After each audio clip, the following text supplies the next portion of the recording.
आज से 15 साल पहले जापान के एक स्पेसक्राफ्ट ने चांद की सतह पर बहुत सारे क्रेटर्स को देखा, लेकिन उनमें से एक क्रेटर बहुत ज्यादा अजीब था जो ब्लैक कलर का नजर आ रहा था। ये क्रेटर चांद के अंदर बहुत ज्यादा गहराई तक फैला हुआ था। मजीद रिसर्च करने पर पता चला कि चांद पर ऐसे 200 से ज्यादा क्रेटर्स मौजूद हैं। जब चाइना ने उन क्रेटर के अंदर देखा तो उनको वहां ऐसी चीजें मिली जिसने दुनिया को हैरान कर दिया। आखिर चाइना ने उनके अंदर क्या देखा, ये कमाल की इंफॉर्मेशन आप जानोगे आज की इस वीडियो में, तो पूरी वीडियो वॉच कीजिएगा। और आप देख रहे हैं स्पेस वर्ल्ड। 2030 तक चाइना इंसानों को चांद पर भेजकर वहां कॉलोनीज बनाना चाह रहा है। इसके लिए उन्होंने चांद पर कोई फाइनल जगह डिसाइड नहीं की यहाँ वो इंसानों को लैंड करवा सके, लेकिन चाइना उन ब्लैक ग्रहों के अंदर लैंडिंग करने का सोच रहा है। दूर से देखने पर ये सुराग चांद के बाकी क्रेटर्स की तरह ही दिखाई देते हैं,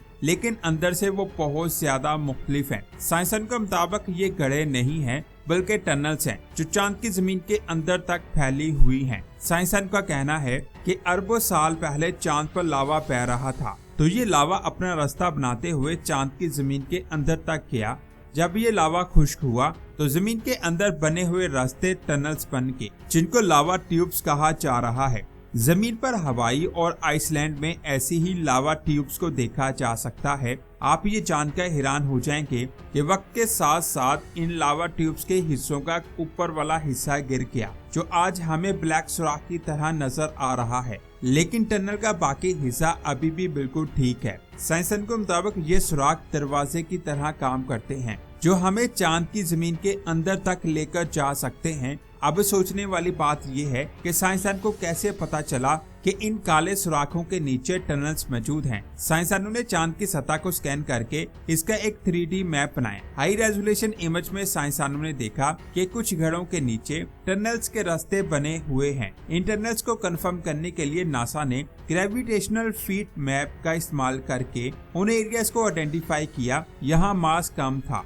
यानी जिन जगहों का मास और ग्रेविटी कम होगी वहाँ अंदर खाली स्पेस या टनल्स हो सकती हैं। इस टेक्निक से साइंसदान को पता चला कि चांद की जमीन के नीचे बहुत ज्यादा खाली जगह मौजूद है, इसीलिए चाइना इन खाली जगहों पर इंसानों को भेजने का सोच रहा है। यहाँ एक और सवाल आता है कि चाइना चांद की सरफेस को छोड़कर इन केव्स के अंदर ही क्यों जाना चाह रहा है। असल में चांद का माहौल बहुत ज्यादा खतरनाक है। उसकी सतह पर सूरज से निकलने वाली खतरनाक सोलर विंड्स पड़ती हैं जो मशीनों और इंसानों के लिए खतरनाक हैं। इसके अलावा चांद पर मेट्रॉइड और एस्ट्रॉइड गिरते रहते हैं। इसके अलावा चांद पर टेम्परेचर बहुत ज्यादा एक्सट्रीम होता है। दिन के वक्त टेम्परेचर 250 डिग्री तक चला जाता है और रात को -200 डिग्री तक चला जाता है। ये सारी चीजें मिलकर चांद की सरफेस को इंसानों और मशीनों के लिए खतरनाक जगह बना देती हैं। इसीलिए चाइना उन टनल्स के अंदर जाकर अपना बेस बनाने का सोच रहा है ताकि वो ज्यादा टाइम के लिए चांद पर सेफ रह सके, क्योंकि ये टनल्स जमीन के अंदर बहुत ज्यादा गहराई तक फैली हुई हैं। यहाँ कॉस्मिक रेडिएशन और सोलर विंड्स नहीं पहुँच पाती। साथ ही इन केव्स की दीवारें इतनी मोटी हैं जिन पर एस्ट्रॉइड या मेट्रोइड की टक्कर का बहुत कम असर होता है। साइंसदानों ने ये भी कहा है कि इन टनल्स का टेम्परेचर भी स्टेबल रहता है। नासा के एक ऑर्बिटर के डेटा से पता चला है कि यहाँ के एक सुराख के अंदर का टेम्परेचर तकरीबन 17 डिग्री तक रहता है, जिसमें इंसान जाकर जिंदा रह सकते हैं। तो साइंटिस्ट को शुरू से मजबूत प्रोटेक्टिव बिल्डिंग्स बनाने की जरूरत नहीं पड़ेगी। इनमें से कुछ टनल्स छोटी हैं, जबकि कुछ टनल्स का साइज 1 किलोमीटर से भी ज्यादा बड़ा है। 1 किलोमीटर की टनल बेस बनाने के लिए काफी है, इसीलिए चाइना इन टनल्स के अंदर इंसानों को लैंड करवाने का सोच रहा है। अब यहाँ सवाल आता है कि क्या बगैर ऑक्सीजन और पानी के इन केव्स को इंसानों के रहने के काबिल बनाया जा सकता है। साइंसदानों ने एक कंसेप्ट दिया है। उनके मुताबिक इन केव्स की दीवारें इतनी मोटी हैं कि उनको वहां किसी भी तरह की शील्ड की जरूरत नहीं पड़ेगी। इसीलिए वो इन टनल्स को बंद करके इनको हवा से भर देंगे, जिससे इनके अंदर रहा जा सकता है।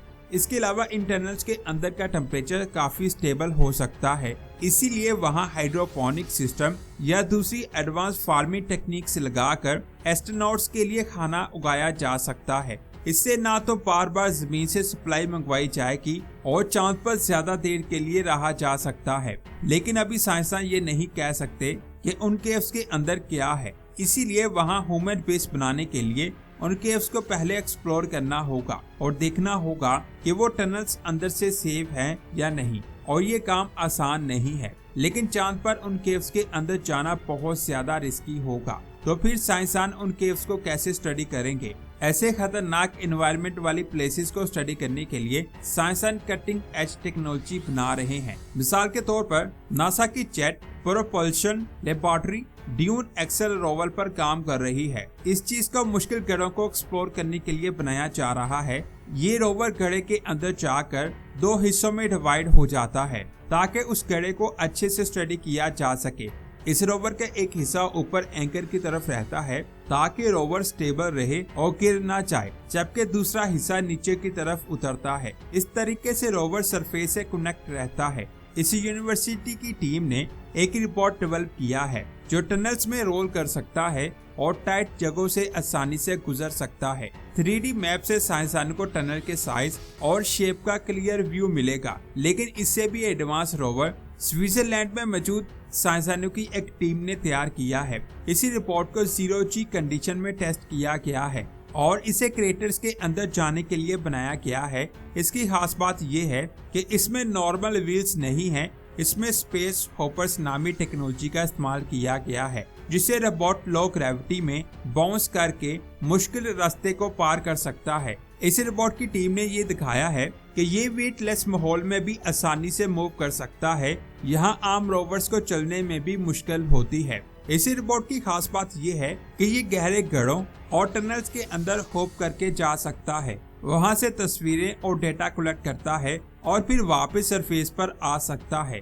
साइंसदान को ऐसी ही टेक्नोलॉजी चाहिए जो इन केव्स को अच्छे से स्टडी कर सके। इन ट्यूब्स का सबसे बड़ा खतरा है मून क्वेक्स, क्योंकि चांद पर बहुत ज्यादा क्वेक्स आते हैं। साइंसदान देखना चाहते हैं कि जब मून क्वेक आता है तो इसका असर इन टनल्स पर क्या होता है, और ये रिपोर्ट इसी चीज को देखेंगे कि क्या ये टनल्स मून क्वेक के पास सेफ हैं या नहीं। चाइना इन केव्स को रोबोट्स, 3D इमेजिंग और नेविगेशन सिस्टम से स्टडी करने का प्लान बना रहा है, लेकिन इन रिपोर्ट्स को टनल के अंदर भेजने से पहले क्लियर पता होना चाहिए कि इनके अंदर है क्या। स्कैन से पता चला है कि अंदर बहुत बड़ी खाली जगह है। साइंसदानों का ये मानना है कि इन टनल्स में पानी बर्फ की सूरत में भी मौजूद हो सकता है। अगर वहाँ पानी मिल गया तो उससे ऑक्सीजन सांस लेने के लिए और हाइड्रोजन रॉकेट फ्यूल के लिए हासिल की जा सकती है, और ये पानी वहां बनाई गई बेस के लिए बहुत ज्यादा जरूरी साबित होगा। आपका इन टनल्स के बारे में क्या कहना है? क्या चाइना इतना काबिल है